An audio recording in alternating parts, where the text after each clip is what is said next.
Thank you for joining us. This is Live with Miami's Community News, and I'm Michael Miller, and our guest today is the Vice Mayor of South Miami, Lisa Bonich. Bonich. Which one do you want? Bonich. Bonich. Okay. You've been in office now since November, December, January, February, March, April. Wow. You're like ready. You're almost a veteran. I feel like a veteran. So what is that like going from not being in a political office to having people pulling you in each direction? I want to say it's awesome and a bit daunting sometimes. It's awesome because I feel like I'm making a difference. I see the things that I talk about in the office, let's say with Chip Iglesias, our city manager. I talk about him with something and then I turn around and I see it done. And so it makes me feel like I'm having a very positive impact. That side, awesome. Sometimes people will walk up to me like, "Hi, Lisa," blah, blah, blah. And I'm like, okay. And I realize that they don't really know me, but they know my face.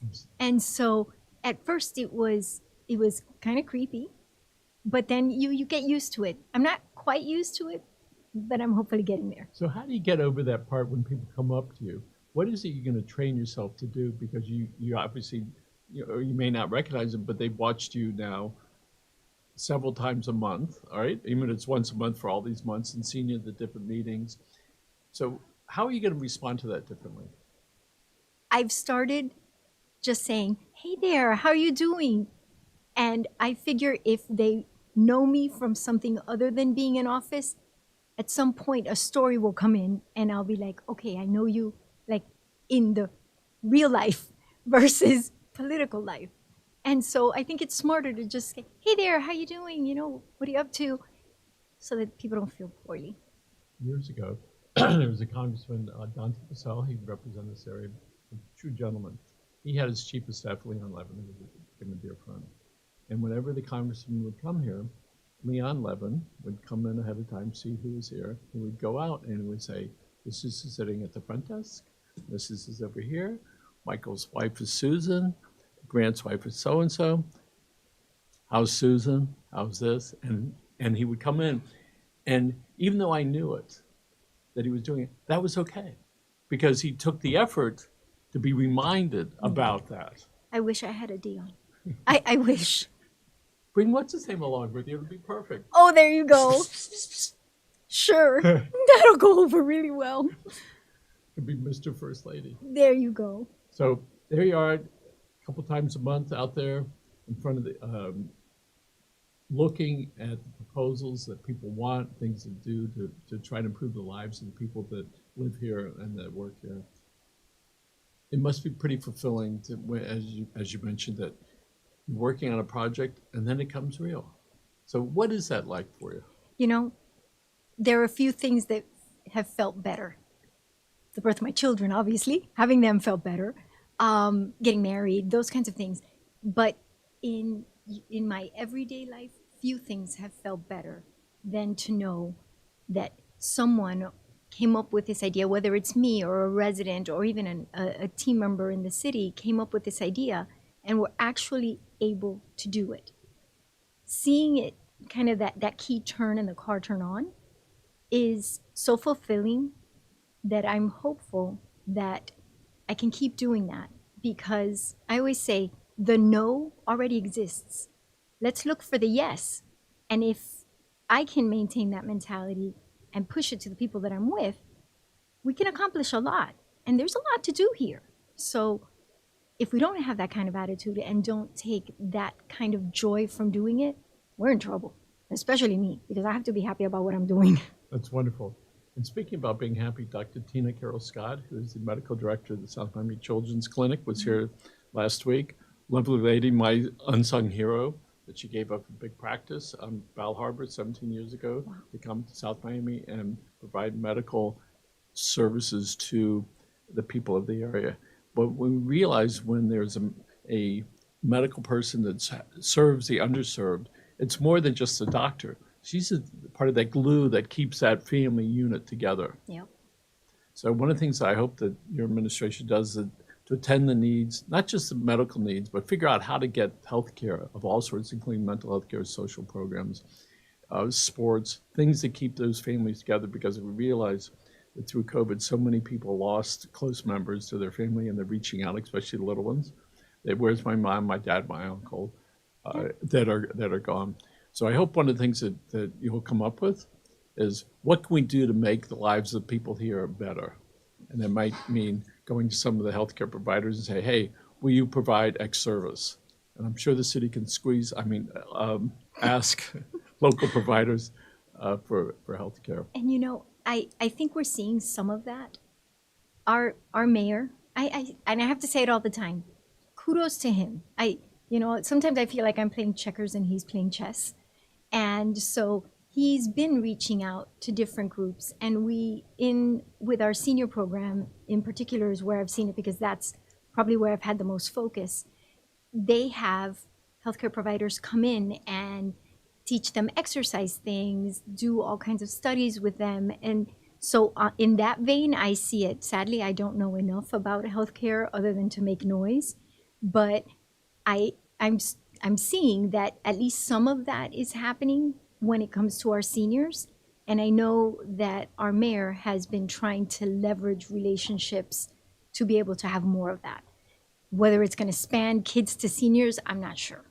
All those things are pretty important. We work with the Chapman Partnership, Children's Trust, NAMI, National Alliance for Mental Illness, Be Strong International. So Grant and I become acutely aware of these services that are there. And sometimes we just need to sit down and talk with them and figure out how they might be able to help, or that we can help them. Absolutely. So I'm going to try to arrange that. I'll try to get you back into a corner. I know, right? It's like, Lisa, we're working on this. It's like, would you like to? No, we're doing this. And, it's funny that you mentioned that, because the city manager and I recently met with the team at Larkin, because they have a psych eval area there. And I was wanting to learn, first, what they do, second, how people move in and out of there.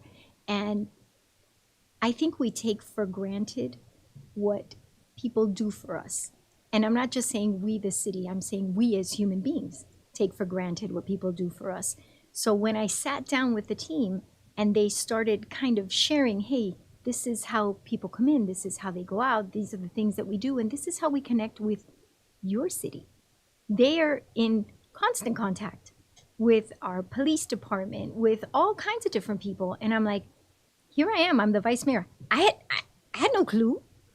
And so a lot of times I think we take things for granted. Yes. And so saying I'm going to, kind of box you into a corner isn't always a bad thing. It could be wonderful. Great. Yes, that's wonderful. And for a while, there was a odd relationship that existed.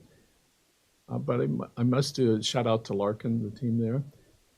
They started a pharmacy school. They were just fully accredited, approved by the government, so they can get financing for their students. That's great. Their School of Nursing has been fully accredited now. They own Palm Springs Hospital on 103rd Street. They place physicians, residents in different hospitals throughout the county. They're really quietly operating to the people that are around the neighborhood, because we're just so used to it. Yep. And Right. that's what happens. Of course, we pay so much attention to South Miami Hospital because we see it big, it's a big name. And, somehow we tie Baptist and South Miami Hospital, and we're like, ooh, you're right. Larkin is kind of like the unsung hero of our city, because they're doing so much here. And you never hear about it. And is that good? Is that bad? I'm not sure. One of the things that we recognize, that we do a lot of marketing for different companies. And when we talk to them, I said, well, tell us what you're doing. And most of them are doing very little. And they typically don't do it long enough to get the splash they need to get somebody's attention. So I'm delighted that you met with Larkin, and maybe there's something that we can do to help the South Miami Children's Clinic, even if it's donating clean clothes. They have patients. The whole family unit is there, and to be able to give that, we recently did that. It was really very fulfilling to be able to do that. And so I'm sure that the clinic over there would be happy to take them. and they're not difficult things. Somebody just has to think of them. Yes. Okay, so speaking of thinking of things, the city years ago and the county said, okay, let's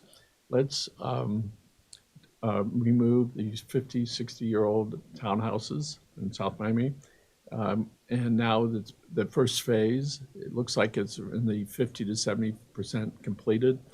It's completely changed, improved, so dramatically improved. What now you could say used to be the worst part of South Miami, ignored for generations. People feared it, would not go anywhere near it. Now it's like, wow, the difference that it makes to the families that live there and now and that work there, what a huge difference where there's a smile on people's faces. Before it was this frown. So tell us about this first phase, if you know how many people are going to be able to move into there. I'm not sure how many people are moving into there. I know that what they've done is the total of the units that were in existence originally, I'm going to get the number wrong, but it was somewhere in the 50s. That is in that first phase, because what they're trying to do, if I'm not mistaken, I don't want to mischaracterize what they're doing. They wanted to be able to leave the families in the units that were left when they knocked down this first section. They wanted those families to be able to stay in their neighborhood instead of having to farm them out all over the place. While they built this, as soon as it's done, the original families are moving into this first section so that the disruption to their lives is minimized.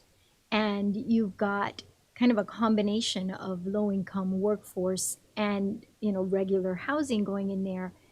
And you're right when you say it changes the entire character of the neighborhood, because when someone else is fixing what is theirs, you want to fix what is yours. And so then you have, SOMI across the street, if I'm not mistaken, their preschool will be going into the new section of it. And so we're seeing things shift, and that's a good thing. It's not like anybody has been pushed out to make way for progress. And what a wonderful thing for somebody that lived there for many years to be able to say, they thought about us, and they care about us. They're not like throwing us to the wolves. They're saying, here, just move over here, and when it's done, you can feel free to come back. And we want you to come back because that offers a lot of stability. And that will be their pride and joy to say, this is what we used to have, this is what we have. Yep. And now, once all of this happens, it's the personal responsibility of each and every person to maintain what they have, regardless of where you live in that area.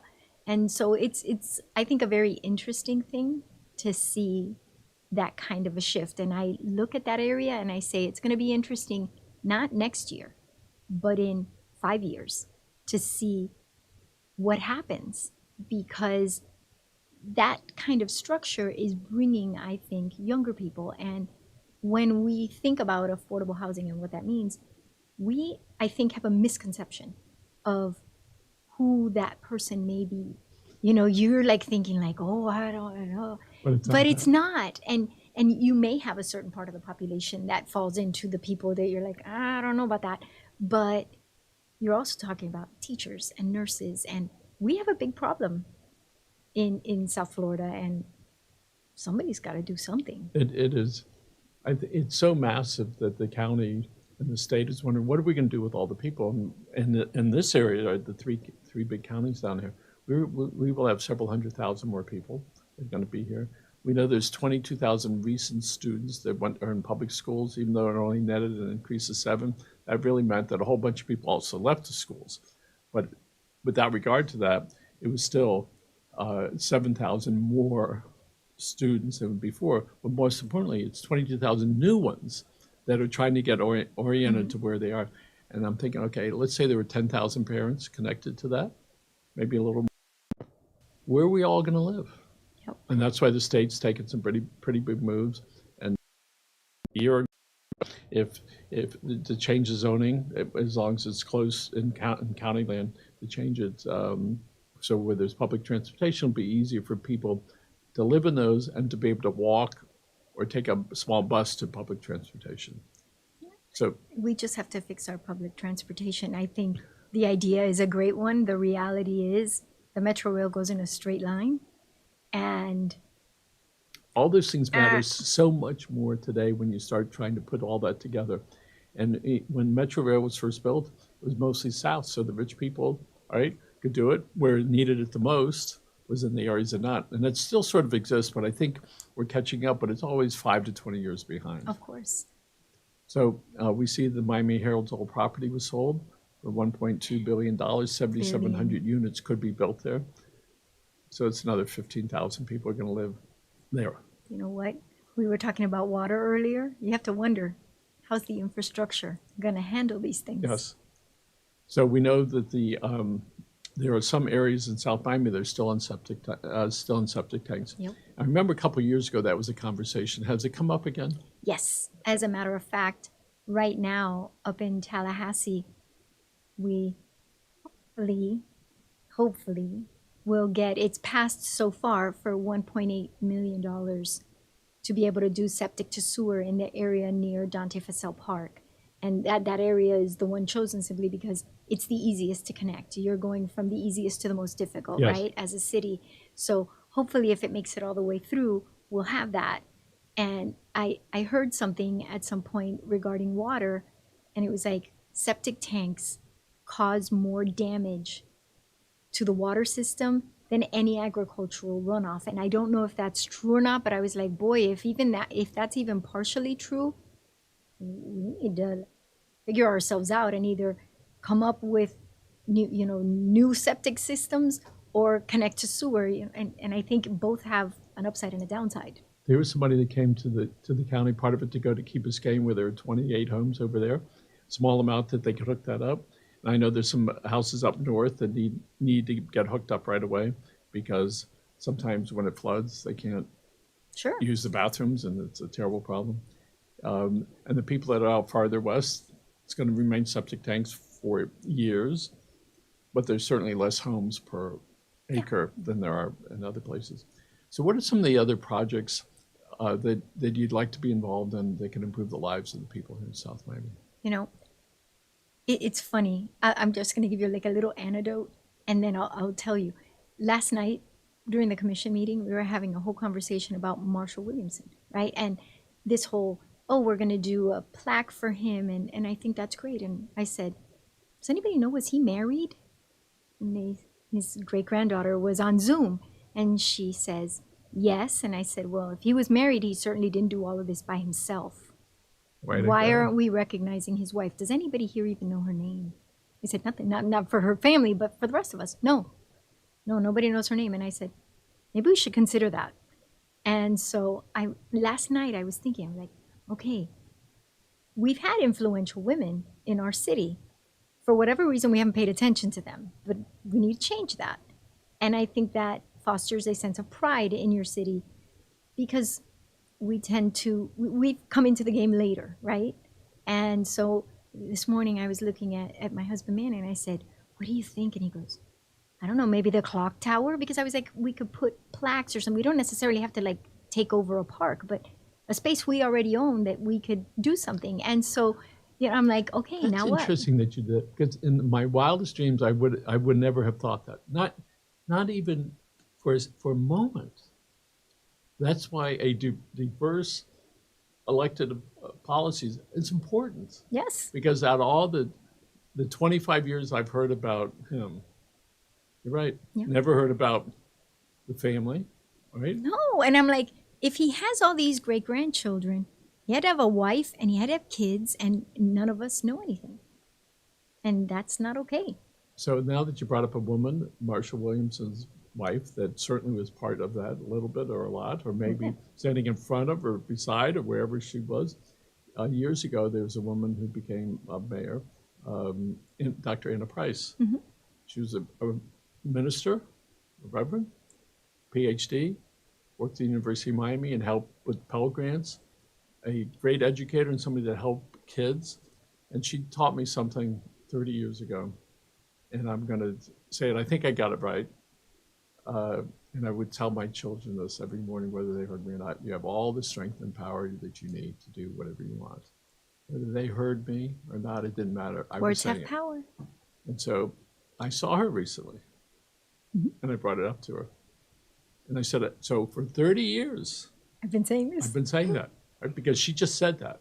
And that's the type of empowerment that she has to be able to share with people. So she was our first African-American mayor. I hope the city makes a decision whether to honor her with that. And it's honoring the city and the citizens who elected her. You know, I have a friend who's very near and dear to me. She's probably one of my favorite people on earth.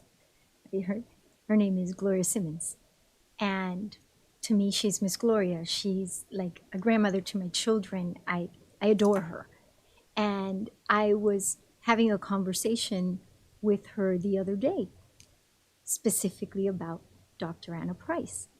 And she said to me, you know, she's actually the one that plants the seed in my brain about honoring women. And she said, you know, maybe on International Women's Day, you guys can do something for her. And I said, something to consider. And then this happens yesterday at the meeting. And I was like, okay, now we've got two. Next, who else are we putting? Are we considering Mary Scott Russell? Was she our first woman mayor? I'm not sure. So all those things matter, and it matters for history. It matters to the families. It matters to the future. That yes, you can do that, no matter where you are from, no matter how what's you're a girl or a guy. Yes, you can do that. And here's some people that have done that before you. I'm reminded about Roger Bannister in April 1954, recently anniversary. He was training to do quarter miles in world record time. And he did 3 quarter miles in record time. His coach called out all the media and said, today, someone's going to run a sub 4-minute mile. Someone. And that day was Roger Bannister's day. And he did that. Within a year, more than 15 people ran a sub 4-minute mile. And what happened? What happened is the belief was there that somebody could do that. There are over 25,000 people, approximately, that have run sub 4-minute miles since then. So what seemed to be the impossible, and physicians at that time said, if you do that, you will die from a heart attack. Oh my. So here we are, before that, no one believed he could do it. And he did. And so there's some little girl out there that's going, can I do that, Mommy?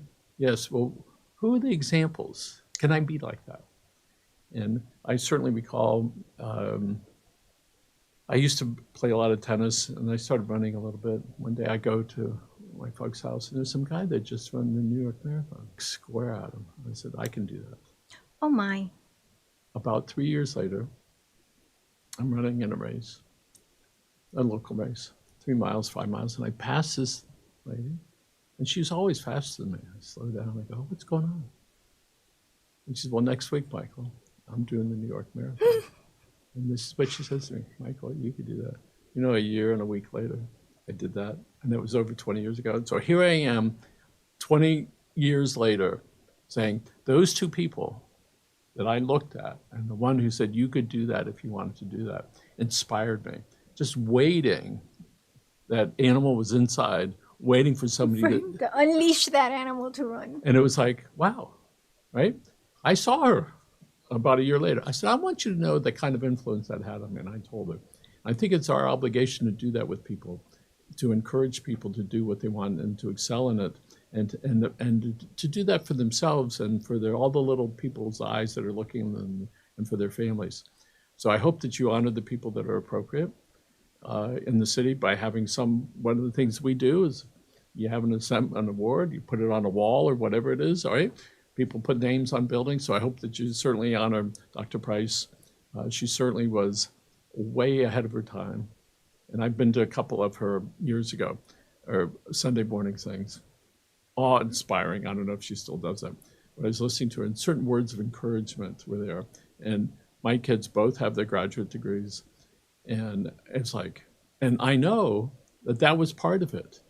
You can do it. And at one point, one of my children said, I said, you need to go to graduate school. He said, do you think I'm as smart as so-and-so? Pointed to the brother.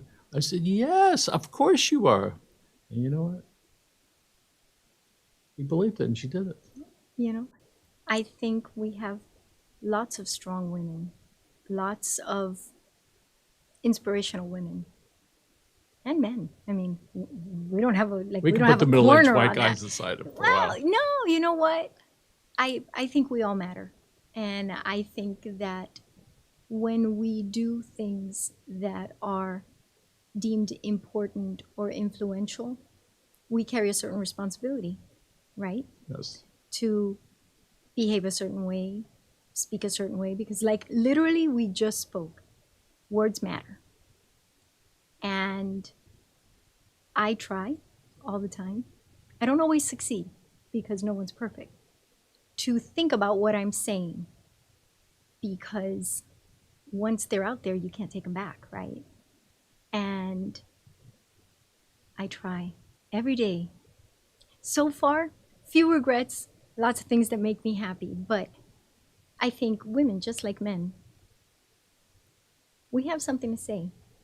And people have kept us quiet for a long time. And I said, don't we honor women? And this was completely an aside afterwards. I'm like, don't we honor women? And they said, oh, there's a plaque here somewhere in City Hall. And I said, okay, but that's in a hallway nobody's ever going to go to, because if it's somewhere, I haven't seen it. So I wonder in the psyche of a guy, whether I listen to the women a little bit more than I do for the guys, or the guys don't offer it perhaps. And I know there's one of my college professors said, what's your problem in class? I said, well, I get really confused. She said, come to my class. I go to a special class. It was her office. There were 2 desks.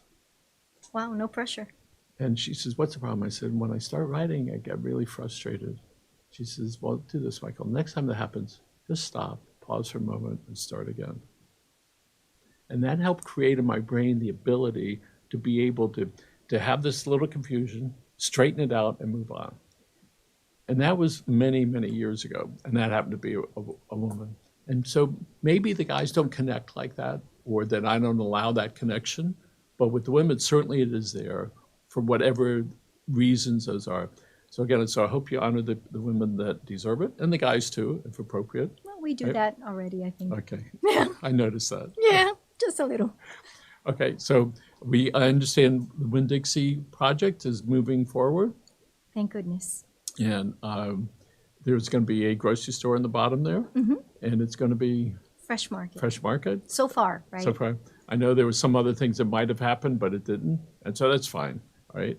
And certainly, for a while there'll be some confusion as far as parking and stuff, but it'll all get straightened out. Any idea when that might start?